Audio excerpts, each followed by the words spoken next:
Trump antecipa coisas más se Irão não chegar a acordo com os Estados Unidos. Washington exige travão ao programa nuclear de Teherã. Ministros da Defesa do Grupo dos Cinco reuniram-se em Cracóvia para debater a segurança da Europa, nomeadamente os sistemas de drones e antidrones. Relator especial da ONU para os territórios palestinianos ocupados garante à Euronews que não se demite do cargo.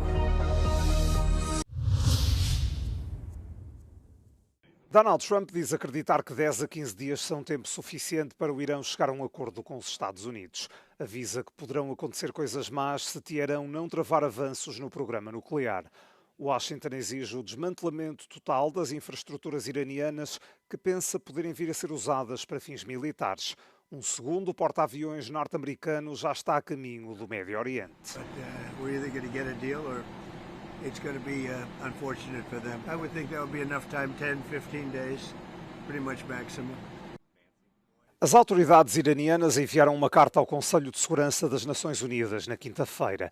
Garantem que não procuram tensões nem vão iniciar uma guerra. Ainda assim, alertam que qualquer ato de agressão dos Estados Unidos terá uma resposta decisiva e proporcional. Teherã marcou posição ao realizar exercícios militares anuais com a Rússia. As negociações indiretas entre iranianos e norte-americanos realizadas nas últimas semanas tiveram poucos progressos visíveis até agora. Na sexta-feira, o Grupo dos Cinco, composto pelos ministros da Defesa da Polónia, França, Alemanha, Itália e Reino Unido, reuniu-se em Cracóvia. A reunião contou também com a chefe da diplomacia europeia, Kaja Kallas, a vice-secretária-geral da NATO, Radmila Shekerinska, e com o ministro da Defesa ucraniano, que participou por videoconferência.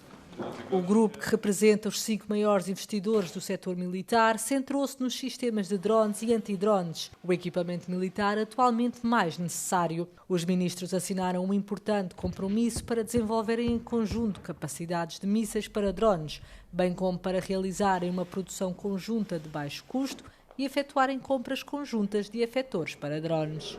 Os líderes europeus discutiram também questões fundamentais de segurança e cooperação na Europa, nomeadamente o apoio à Ucrânia, o desenvolvimento da indústria de armamento e das capacidades de produção, o reforço da prontidão operacional e a luta contra as ameaças híbridas. Francesca Albanese disse à Euronews que não se demitirá do cargo de relatora especial da ONU para os territórios palestinianos ocupados, após o que descreveu como sendo as acusações ridículas vindas do chefe da diplomacia francesa. Em causa está um alegado comentário antissemita sobre Israel que nega ter feito e que associa a um caso de desinformação. A Alemanha, França e Chequia têm liderado os apelos para que Albanese se demita, mas a funcionária da ONU pede apenas a Paris que responda às conclusões dos seus relatórios, em vez de atacar por algo que não disse. Documented 62 states, among whom France, who have provided political, strategic, military support to Israel, so as while it was committing crimes against the Palestinians. And this is the system. Impunity, as the High Commissioner for Human Rights says, kills. A polémica estalou depois de um grupo de legisladores franceses ter enviado uma carta ao ministro Jean-Noël Barrot, acusando Albanese de descrever Israel como um inimigo da humanidade com base em 2 vídeos. Confirmou-se, entretanto, que um desses clipes era falso. Uma comparação entre o vídeo editado e a gravação completa do discurso de Albanese mostra que o certo foi manipulado com o recurso à inteligência artificial. O primeiro-ministro polaco, Donald Tusk, diz que Varsóvia se está a preparar para instalar minas na fronteira oriental com a Rússia, reforçando a sua defesa em caso de ameaça. O país membro da NATO saiu oficialmente da Convenção de Ottawa, que proibiu o uso de minas terrestres após 14 anos como membro. A Polónia juntou-se à Finlândia, à Ucrânia e aos 3 países bálticos, Letónia, Estónia e Lituânia, para deixar a Convenção Internacional em agosto do ano passado, temendo que pudesse ser o próximo alvo da Rússia. Tusk defendeu a medida e descreveu-a como essencial para a segurança nacional, apesar das críticas levantadas sobre os perigos do uso de minas terrestres e a possibilidade de causarem danos à população. As minas são normalmente colocadas no chão ou enterradas e explodem quando alguém ou algum veículo passa por cima delas. Foram muito utilizadas no Camboja, em Angola e na Bósnia e Herzegovina e são conhecidas por causar sofrimento em grande escala aos civis. As autoridades polacas afirmam que querem incluir as minas no chamado Escudo Oriental, um sistema de fortificações que Varsóvia está a construir desde 2024, nas fronteiras com a Rússia e a Bielorrússia. O ex-príncipe André Mountbatten-Windsor foi detido por suspeitas de má conduta em funções públicas. Em causa está o mandato como representante especial do Reino Unido para o comércio internacional. Há suspeitas de que tenha enviado relatórios confidenciais ao criminoso sexual norte-americano Jeffrey Epstein. Em comunicado, as autoridades não mencionaram o nome do ex-membro da realeza britânica, mas deram conta de buscas em duas moradas, Berkshire e Norfolk. Carros da polícia descaracterizados foram vistos na manhã de quinta-feira em Sandringham, onde o irmão do rei Carlos III reside desde que deixou a casa de Windsor. O primeiro-ministro do Reino Unido já reagiu, deixando claro que ninguém está acima da lei. Também o rei fez um comunicado com uma mensagem semelhante, dizendo que a lei tem de seguir o curso normal. Em outubro, o rei Carlos III retirou os títulos reais do ex-príncipe britânico e ordenou que desocupasse a sua residência perto do castelo de Windsor. A decisão veio após anos de controvérsia sobre a associação de Mountbatten-Windsor com Epstein.